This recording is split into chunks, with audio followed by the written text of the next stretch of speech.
بتعملي ايه يا ماما؟ محيط المستطيل، المستطيل له ضلعان قصيران متوازيان ومتساويان في الطول. نعم.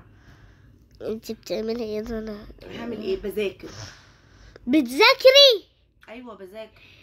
هو انت ما خدتيش قبل كده ابتدائي؟ لا انا خلصت حتى الكليه، يعني خلصت كله، بس ببتدي اذاكر من اول وجديد عشان انا نسيت كل اللي انا ذاكرته يا حبيبه قلبي. فطبعا بالتالي انا مش هعرف اذاكر لك، فاهمه؟ فانا لازم اذاكر انا الاول الكتب بتاعتك عشان اقدر ان انا ايه، اذاكر لك من اول وجديد.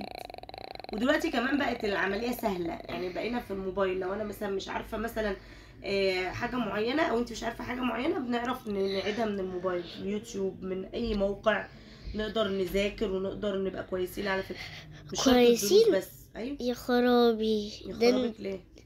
يا ستي انت كبيرة في السن، حتى لو انت نسيتي ما ينفعش تعيدي تاني؟ ما انا فهمتك. أيوة. ما انا بكلم نفسي، ما انا بذاكر بقول عشان اذاكر لك.